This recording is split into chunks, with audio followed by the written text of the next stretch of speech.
Hello and welcome, guys, to another Coaching Corner episode. This is because Steve is now on his way to Las Vegas, planning and doing drugs and hookers and all that kind of stuff. This is the only reason why he's traveling over there. And of course, to just stand half naked on the bodybuilding stage as well.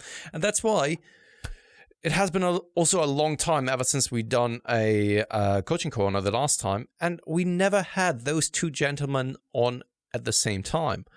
And what better opportunity was there when Steve is actually doing drugs and hookers in Las Vegas to do it now? So, first and foremost, as always, we want to get a little bit of an update of what it is that you've been up to. So let's start off with Ryan, because he has woken up 5 minutes ago. This is, guys, so Coaching Corner is a little bit about like you being a coach maybe, or you coaching other people. And that, my friends, is true dedication. Look at that smile. That is a smile of a very dedicated man. So, hello and good morning, Ryan. Hello. Yeah. Still getting my brain woken up a little bit here, but we got some caffeine. I'm all ready to go. So yeah, for me, still working as a software engineer and doing coaching as well, kind of the combination of both of them. For my own kind of training, still just mainly focused on bodybuilding and then also jiu-jitsu right around 3 times a week. So that's also been going good and been enjoying that. And yeah, I am in my kind of new townhouse that I spoke about maybe, I don't know, the last time I was on one of these a couple months ago. So yeah, all is good with me. I don't really have much else than that. Ryan, so I think that often you hear with a lot of our athletes or the people that we are working with, and I would assume that many other coaches experience the same thing as well.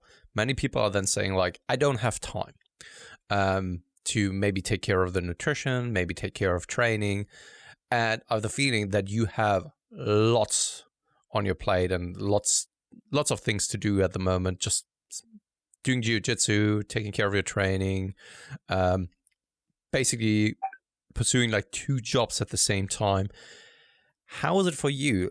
Do you have time to socialize? Is that something that you intentionally decided to not do so that you can focus on yourself? And how do you feel about it?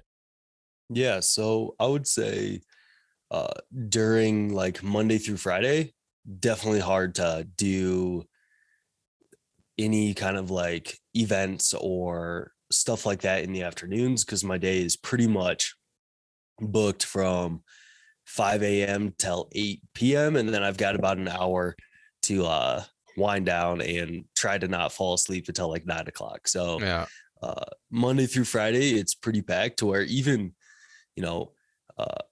I'm in the position right now to where I'm single and don't have kids. And that's also allows me the opportunity to kind of focus on some of these other things right now, to where I can have a little bit of that extra time to focus on that. But yeah, during the week, definitely not a ton of kind of social events and stuff like that. But on the weekends, my software engineering is kind of your classic kind of 9 to 5, to where I don't do that on the weekends at all. So really, I have quite a bit of time on the weekends to hang out with friends and go to those events. And for me, that's plenty. I don't feel like I need a ton of that during the week, as long as I'm getting a little bit of it on the weekend. So yeah, I think the biggest thing that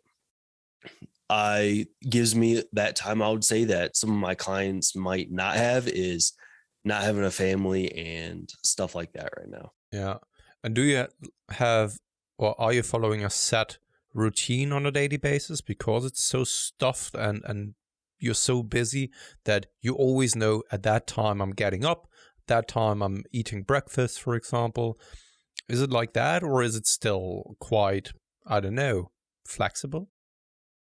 No, it's very routine. Like it's basically on the hour, every hour, kind of do the same thing Monday through Friday. It's I mean, that allows me to just get in the most kind of efficient routine that I can, to where I kind of know what I'm doing throughout this time period. And I've just kind of have that muscle memory down to where I don't really write anything down in my planner or anything like that anymore, as it's just kind of automatic now and in a kind of efficient schedule with everything. So yeah, it's definitely a routine though.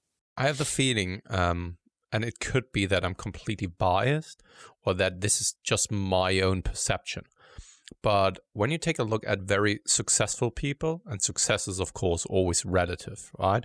But people who get shit done and who move forward in life, and I could be completely wrong once again, but this is my own perception, are the ones who can stick to a certain routine over a longer period of time and just tick off the boxes and strive off of routine instead of always needing the maybe external validation and also external flexibility, i.e. external flexibility in the sense of like always wanting to have room for something that you want in the short term.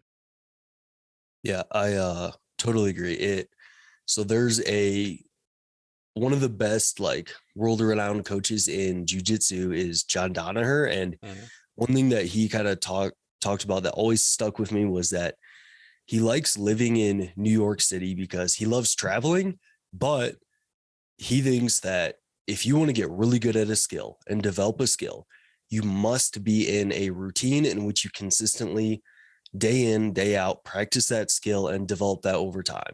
So he likes living in New York because it kind of brings everybody from the world together in that place to where he feels like he can get some of the benefits of traveling and stuff like that while still being in his kind of daily routine. So his main point is that if you want to get really good at a skill or be very productive, being in some sort of routine to where you consistently kind of practice and put in that effort day in and day out is probably going to lead to the outcome you're wanting there. No, absolutely. This is also kind of the way I am. Just like I just like and strive of just doing the same thing each and every single day. It's just something that I do enjoy, and that's also why I do enjoy having something like a cutting phase, because it's very, very strict, very much rigid in itself if you really want to take it far, and that is something that I do enjoy, to be honest. So Mike, I know that you are also a busy man. How are things on your end? Things are good. Thanks, Pascal. This time around, I don't sound like a 6-year-old child. I've actually got voice back this time around. That's true. Finally out of puberty again. I'm out of puberty now. The second puberty of life. It's kind of like a midlife crisis. Exactly. But things are good. I guess from a bodybuilding perspective, I hit my peak mass a month or so ago, and so I've just finished my first cutting mesocycle, which is really exciting. It was great to get into this honeymoon phase of dieting. So feeling really good right now, which is great. And then from a physio perspective, the thing that's been really great is we've been getting a lot of Revive Stronger clients coming through from a physiotherapy referral perspective. So that's actually been really good that's been growing, that more people have been reaching out to us, and hopefully we've been able to help. And something which I feel works really well is, if you or Steve have a client, you kind of refer them to me, and there's that close connection there. So I think that's something which has been, really growing and expanding, which has been absolutely fantastic. So that's great. And then it's interesting listening to Ryan speak, because I would say that my style of work is I create my own diary, and because I work with mainly sporting athletes, my diary has to be really flexible, and I often work on the weekends, but my hours are kind of to a certain extent dictated by me.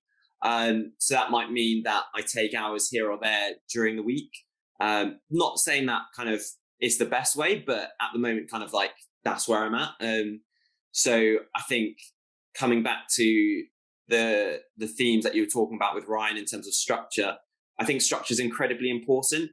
I think regardless of whether you create your own diary, whether your hours have to be different, as in they're not 9 to 5, I think it's probably even more important that you have some resemblance of a structure, because otherwise I think it doesn't give you the foundations or the platform from which to actually get your priorities and your tasks for the day done.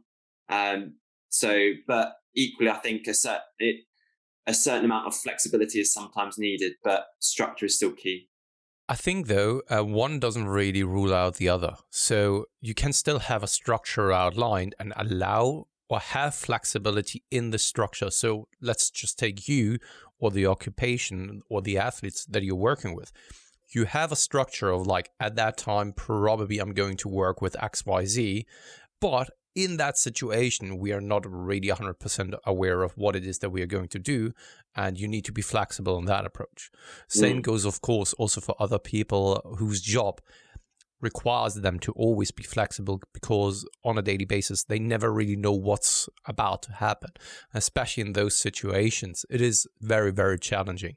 That's why I also said I could be completely wrong in my perception, because this is me speaking, and my day and my job allows me to be as rigid that I am. However, there are just occupations and situations where you need to allow for flexibility, but that doesn't mean that you can't have the structure. The other way around is a little bit more complicated, though, to have a flexible day and then have the structure. That kind of counteracts another, but having a structure and then allow for flexibility is always something that may be even required for some individuals. And I think, like, when you give that example, like when you talk about that, it makes me think of, you've got your emergency workers, like your firefighters, your ambulance and your paramedics. And I think it might be the case, like, say, for example, the element of flexibility as well. Say you plan to do a training session at 1:00. If you get called in for an emergency call, well, maybe that means that the time at 6-7 o'clock where you didn't think you were going to be training, well, that's your training time now. And it's having that adaptability to flex within the schedule to a certain degree. Yeah, no, absolutely. On that note then, because you are dealing with a lot of athletes who are going through a tough time, Mike, I would assume. And the nature of being a coach is most of the time that you are dealing with the psychological hurdles or psychological issues that people are going through, because that's most of the time what it is. Of course, in your case, it's also a physiological issue, but most of the time you are then dealing with the human element of it as well. How do you deal with kind of carrying the psychological burden of those athletes? How do you get rid of it once you are leaving your workplace, for example? Do you take it all with you at home, or do you have any kind of methodologies of like shutting off, just leaving it there and then come back again and work on it the next day? Yeah, that's a great question. And I think, both in a lot of coaching professions, including yours, I think it's incredibly advantageous to have empathy and to have that compassion. Now, what's really interesting is when you look at what some people define compassion as, it's not only the ability to identify suffering in others, but it also comprises of having the skills and the experience to be able to do something about that person's suffering. So I think, the example to that would be if you see someone drowning in a lake and you want to help them and you dive in to help them, but you can't swim. That's not really compassion. That's just being a little bit silly. But if you can swim, great. And I think it's about, one, having the self-awareness to know, can I actually help this person? Do I have the skills, or can I develop the skills to help this person in front of me? If I don't, right, well, who do I need to refer this person on to actually help this person? So I think that's a really key component, so that you're not burdening yourself. I think it's also important to recognize that there's a certain degree of agency people need to have. So I can try to offer my support as much as I can. But if that other person is also not going to act on it, there's only so much I can do. And again, it's the same with you guys as well. And I think that's really important, because I think we give a lot of emotional energy to people. We've got to recognize what they have to have agency in that issue as well. And then I think it's just after that, it's all about, one, knowing yourself, knowing that how do I renew my energy? And that might be actually, coming home to talk to someone. It might be spending a bit of time on my own, reading a book or watching something to just get that back. And then also finally, works for some people, works for other people, but either talking to someone about your day or journaling about it so that you can get those thoughts out of your head, you can separate them, and then you can kind of go to bed. So I think that's kind of like how I'd approach it. This was freaking fantastic, I think. And what really, well, the way that I see it then, and the things that you said there, and I want to add to that, is when you can't offer the solution or the help, be honest, acknowledge that, and refer them out instead of desperately trying to always have the solution when you really don't, because you can then only feel good about yourself by the end of the day if you truly could help that person. And that sometimes means referring them out, because I think I would carry that burden with me if I know that I did a poor job, or I feel like I want to help them, but I couldn't. Sometimes it's then better to refer them out, because in it for itself, that is help. Yeah. I think people appreciate that as well. Like, if I said to someone, look, I don't have the skills, I don't know how to deal with this, but I know someone who does, so I'm going to refer that to. I don't think any of us would hold it against that person. If I was a client, if you were a client, if they said, you know what, I don't know this, I'm going to send you to someone who does, that's absolutely fine. No one would hold it against you. Yeah, no, absolutely. How are you dealing with that, Ryan, then? Yeah, so for me, I know like early on with coaching, I would like even between check-ins, I would get like anxious for like a client that was going through something kind of hard and like seeing how their week went and stuff like that. But I think as I gained more experience, I kind of my changed approach is more so, okay, I'm gonna kind of give them everything I can in my check-ins, and as long as I do everything I can in that time period to where they have my time and attention, then I can kind of detach a little bit from, okay, now the ball is kind of in their court and it's kind of up to them to execute the advice or the strategies that I talked about in my check-in. And that allows me to kind of detach from that more. But totally agree with you guys to where if it comes to something in which I feel like it is just out of my skill set or stuff like that, I will try to give my client resources that I trust, that I think would be good avenues for them to go down and stuff like that. But I will be very careful about staying in my lane and not kind of going down those other areas, because like, when I hear someone that is focused more on some different specialty. So let's say I'm listening to like a business podcast and they're very focused on business, and then I'll hear them start to talk about fitness or physique building. I'm just like, what in the actual hell is going on here? I don't want to have that same effect when I'm talking about some other subject that is just kind of out of my lane. So I'll give them those resources. And, it even comes down to like, if I'm having a consultation with a client and they're really struggling with like binge eating or some kind of disorder like behaviors with their food or something like that, I'll be very upfront, like, hey, that's not necessarily my expertise. And I think for you to get to your physique goals, you probably want to get in a better spot with your relationship with food and stuff like that. And now I can help with that to a certain extent, but if it's to the point to where on like a weekly basis, they're running into those issues and stuff like that, then, they might be in a better situation over the long run if they seek out a professional that is specifically focused in that area first, and then maybe come to me for the more kind of general physique building and stuff like that. So I think I strayed away from the question a little bit, but that is generally how I approach it. Hi guys, Steve here. Just wanted to take a moment of your time to remind you of the Revive Stronger member site. Inside, you'll find a thriving forum, a growing exercise library, presentations, research reviews, and courses.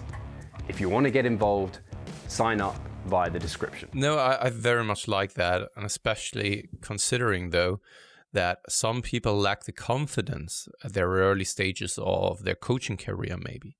That not only do they lack the confidence in telling the other person up front that they are not the right person to help them, because they feel like, I don't know, the lack of confidence in their skills, and they assume that they need to know about this, or they feel they need to know about everything and be the expert for everything. And I could also then see that this is also one of the reasons why you see those coaches talking about other things that they aren't experts on, because they think that they always have the solution, and they think they always need to have the solution. And at some point they start to believe it themselves, that they are becoming experts in a specific field just because they've read about it due to one of the questions one of their athletes had. So I can see that it's kind of a struggle for some people at first, at least when I try to remember back what it was like for me in the first early years. There were times where I was not confident in saying, I don't know. And I think that this takes experience as well, that you know what you don't know. It's the typical Dunning-Kruger effect. And you can't expect that then the coaches, or when you're starting being a coach, that you have the confidence in saying, I don't know, that you have the knowledge to know what you don't know as well. And also maybe there's a little bit of fear alongside that as well, that people are starting to become a coach. They see the financial incentive there as well. They want to hold on to a client. They are afraid to admit that they don't know a specific thing. They are afraid that the client leaves them for that, which is kind of ridiculous, because if the client leaves due to that, probably that wasn't a good client to begin with. But I can also see why people may then come up with certain things. This is a typical narcissistic behavior as well. Those guys who never really admit that they don't know a specific thing, and they just come up with a lot of bullshit and crap. And it sounds logical to the person who is not an expert in that field. Mm-hmm. Right. Yeah, and I would say that, you know, that's probably still not like the best kind of long-term strategy, because if you know, like deep down, you're not the best fit for a client, you're probably not going to get good results with them. And that's true. Like, I feel like the clients that come to us, especially, like, they tend to be on the kind of educated side, and they're smart people, and they're going to see through a lot of that bullshit as well. And I think even if, you know, someone's not necessarily an expert in the field, they might just be able to pick up on, this kind of feels like this guy's bullshitting me a little bit right here. So I think that just being straightforward with kind of what you know and what you don't is definitely the best long-term strategy there. This is also what I try to tell my kids when it comes to lying. Of course, I want them to grow up as like good human beings, and I think that nearly each and every parent wants that. But I really try to make sure that they know that being upfront and honest, even if it's uncomfortable in the situation, is always paying off, because when you're bullshitting someone, most of the time the truth will come to the surface at some point, and then it's embarrassing, and then you have lost the trust of the other one, right? Even if it's painful, tell the truth. And in our situation, to be very honest, if you're a coach, just be honest with your athletes. You have an obligation to be honest with your athletes as well. Even if you don't have the confidence at first, I think it's better to build a relationship that way, instead of trying to, I don't know, walk around the bushes and try to avoid a specific subject or so. And also, it can act as a gift for you. If you don't know about something and you want to educate yourself, then go out there and try to educate yourself. But don't just then go and pretend that you know it all and try to then be the mentor for other people, right? Which brings me kind of to the next point. How are you guys staying up to date with things? I mean, Mike, probably it's due to your practice right now, working with athletes, that this is a form of education for you. Are you still kind of studying papers and all that kind of stuff, or is it more like at the moment just like working with athletes, and if something specific comes up, you are looking for more education? So it could be a lot better. I definitely have the intention to study, to read papers, to stay up to date. I think in reality, I'm still trying to figure that out myself. trying to figure out, I think I can be a lot better in terms of blocking time for that, which needs to happen, and directing my own learning. So it's just really whenever I can, basically.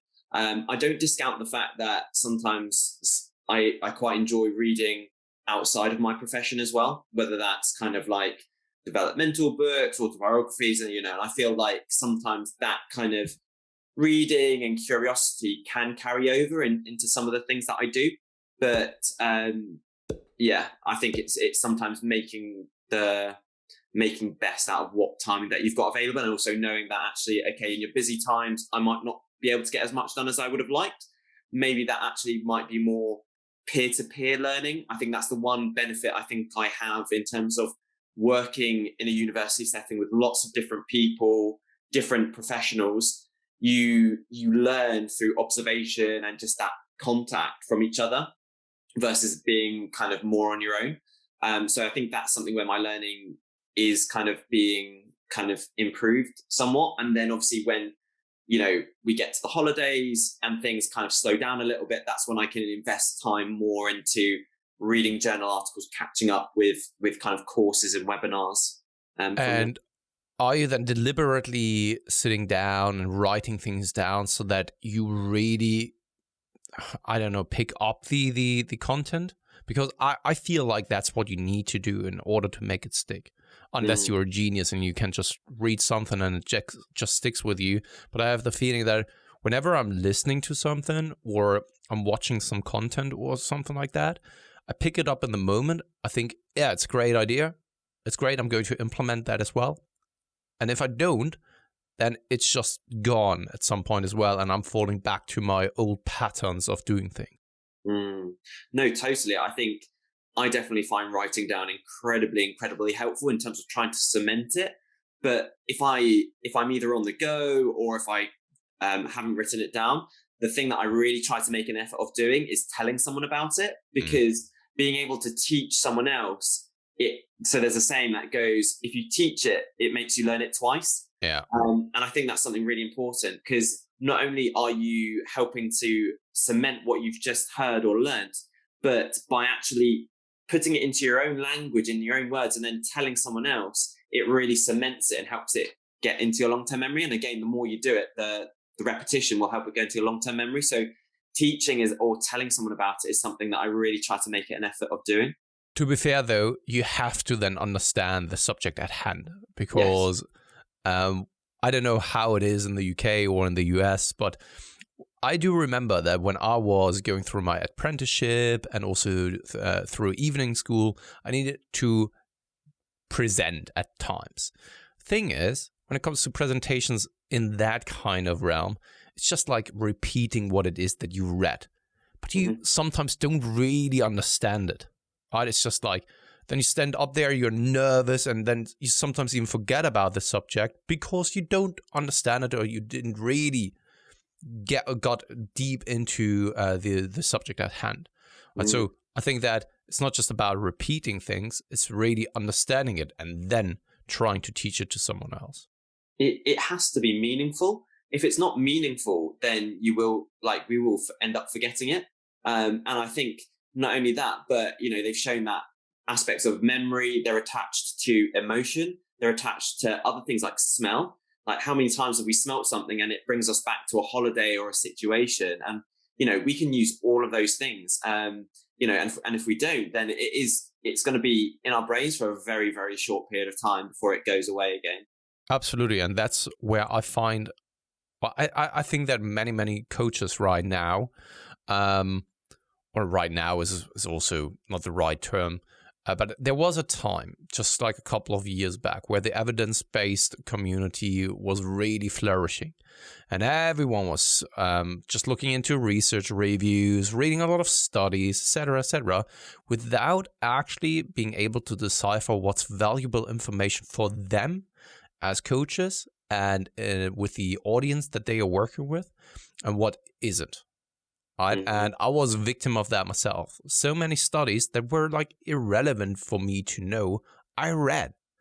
And I couldn't really do anything with that information because I didn't have the audience to apply it to. And this is where I then see lots of people are just investing a lot of time for basically nothing, right? It's a waste of time. You would be better served than to work with individuals and just collect some objective individual data, for example. Definitely. And it comes back to something that, that's been brought up on this podcast a lot. It's, how many studies are you reading? If it's just one paper, that's just one paper. We shouldn't necessarily change based on the findings of one paper. But if there are multiple studies showing something, then that's great. And I think it's always, again, really important for us to critically reflect when we're doing something like that. So when we're reading a paper, asking ourselves, what is the application from this on my practice? We might not need to change our practice after reading that one paper. But I think just asking those reflective questions is really, really important to be good professionals, really. No, absolutely. And only because there hasn't been a paper on a specific thing that you observed doesn't mean that you are doing anything wrong, or that what it is that you've observed isn't real and isn't happening. And I reverted way more back to going by anecdotal experience by now. Of course, I take the scientific evidence into consideration, but there are very rarely studies now coming out where I'm just like, oh shit, yeah, this is changing everything for me now. Right now, it's way more individualized, and I just go off by the data points that I'm collecting, listening to the people, right, and going off by just making those adjustments and letting my experience come into play as well. Yeah, it's really funny, and I'll shut up before I let Ryan speak in a second. But I always talk about this, where evidence-based, it's not just the scientific literature. Evidence-based is scientific literature, clinical experience, and the patient or athlete experience as well. It's all of those things. It's not just one. So I think, again, we get lost. We go too far one way or too far the other. And again, as always, the answer is always somewhere in the middle. Hey, totally. Pascal here. I just quickly wanted to remind you of our online coaching service. At Revive Stronger, we put a huge emphasis on the personal aspect of our coaching. And if you want to take your physique and knowledge to the next level, hit the link in the description below. Totally. And that's why we are always falling back to the question of do you even live, bro? Right? Because it's such an important piece of the puzzle. So over to Ryan then. I know lots of things going on in your life at the same time. Software engineering, which was a new field just a while back for you, where you then educated yourself, and probably you're still educating yourself on a frequent basis.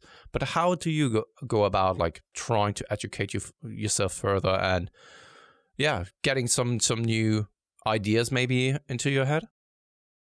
Yeah, so I would say for kind of fitness and the bodybuilding realm, it's for our member site, I do a kind of research review and kind of presentation, and that comes around pretty much monthly. And for the presentation, that gives me the opportunity to kind of dig into a topic a little bit more and kind of gather my thoughts and teach that topic and explain it. So it goes right back to what you guys were talking about, how when you can teach something, that kind of develops your understanding in a really solid way. And then that kind of research review I do allows me to kind of sift through some of the latest kind of content that's come out that month from kind of experts I trust. And even for that,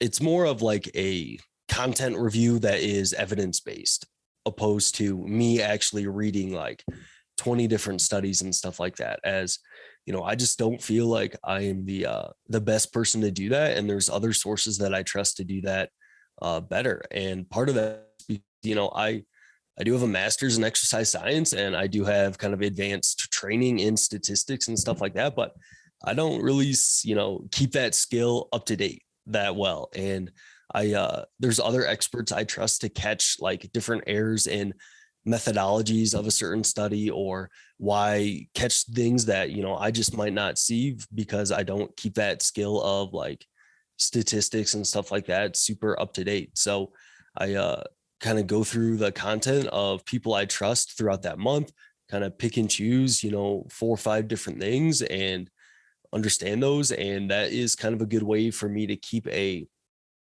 keep a pulse on where the kind of consensus in the evidence-based community is on kind of a handful of topics. So that really helps me there. And then in kind of the software engineering side of things, it is we plan our workout in like 2-week sprints, we call it. And honestly, most of my learning there comes from just solving problems and, okay, we have this problem. Now I just need to figure out how to solve that problem. And in the effort, the practical effort of solving that problem, I'm learning a ton. So that is much more kind of hands-on. You're going to learn through just solving problems and putting things into practice and writing code. And in the fitness realm, it comes from kind of going through content of experts I trust and kind of staying up to date with the kind of general consensus on things. It's funny though, because software engineering sounds a lot like coaching then.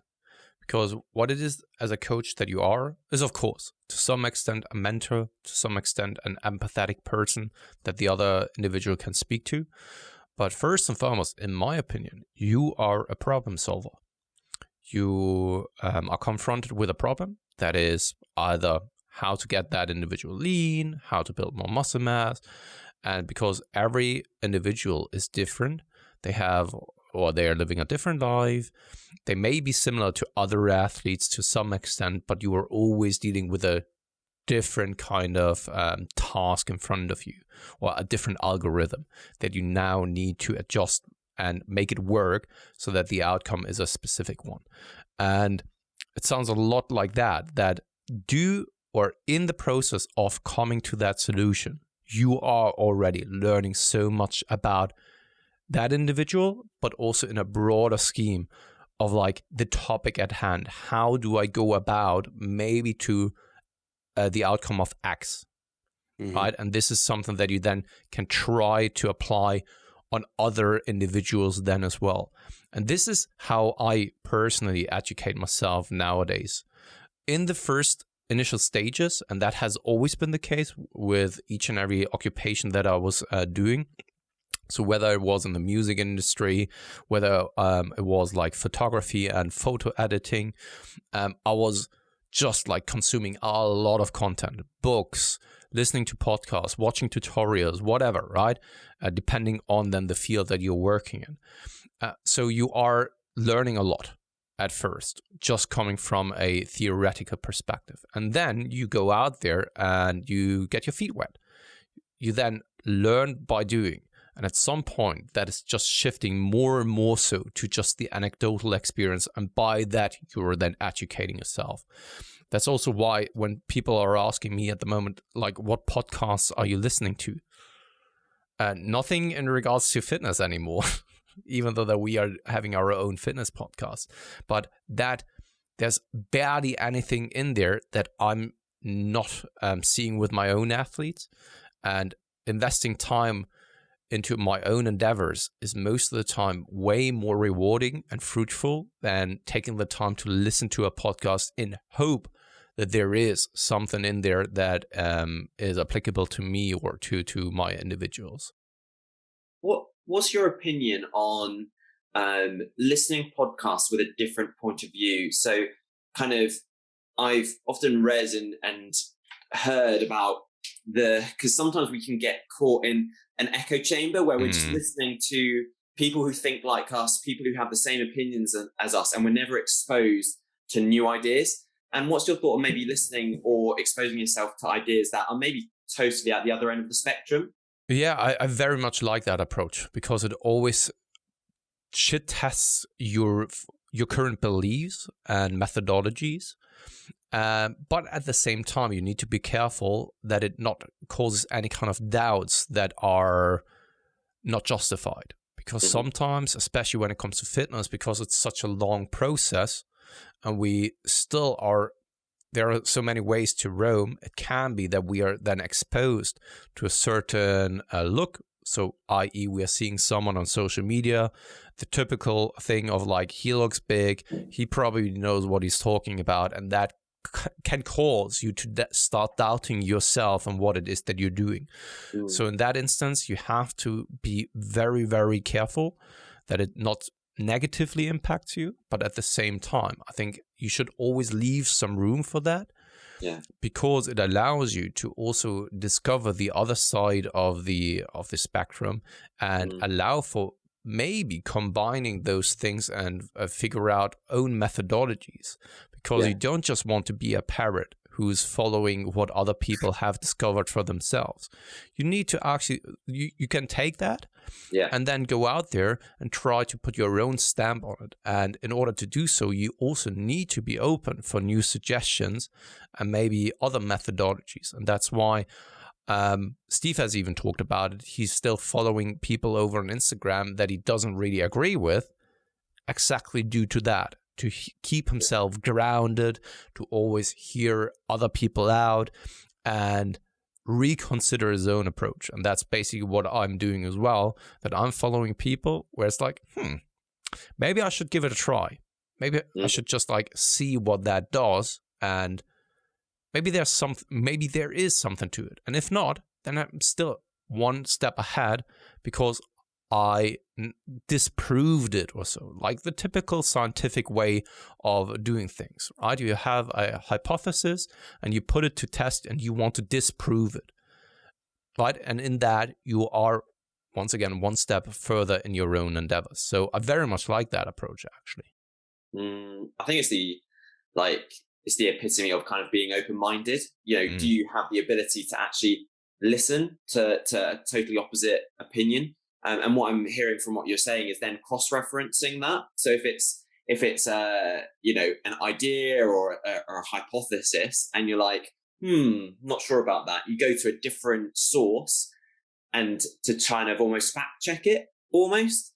And I think that, and then that gives you the ability to say that you are being open-minded, but then, like you said, not getting carried away or too far over the lines of just, you know, changing your practice overnight again.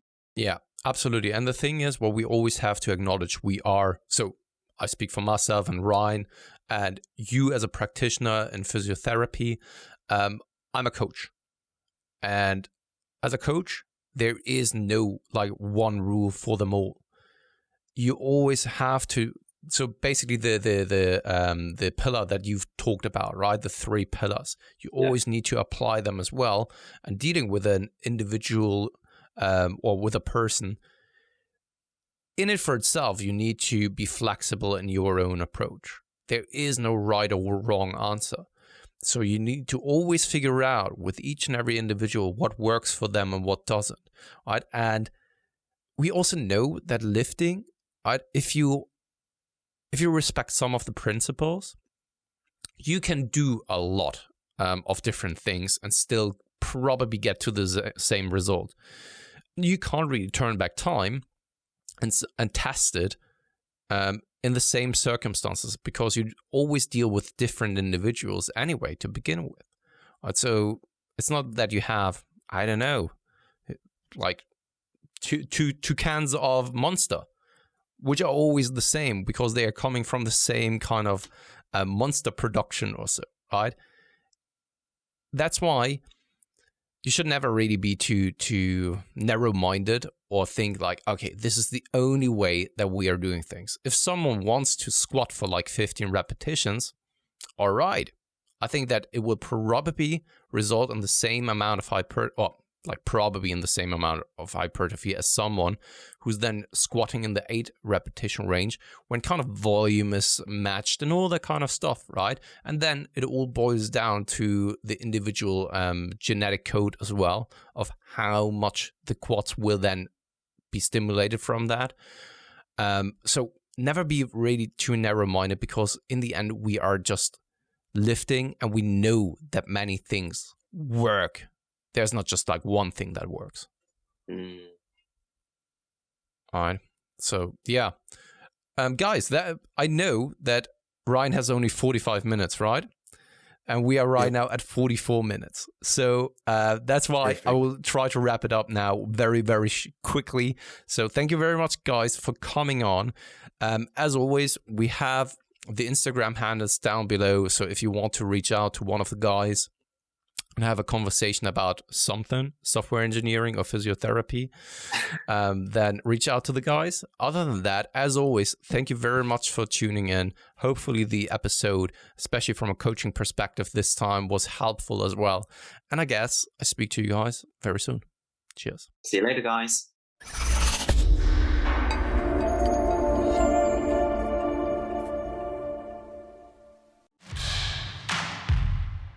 So I'm Steve Hall, founder of Revive Stronger and a coach of Revive Stronger. My name is Pascal Flor. I'm the co-owner of Revive Stronger and also a coach, of course. Revive Stronger has probably been going solidly for 3 years, roughly about 3 years. Revive Stronger, to me, it is becoming kind of my child, my foster child. It's the gathering and getting together of like-minded people. We've been expanding the coaching team, which is helping us help more people, but each coach can only help a certain number of people. Right now, it's all over the place. We have YouTube, we have Facebook, we have Instagram, but there isn't that community aspect behind that. And so the next step for us is developing a membership site.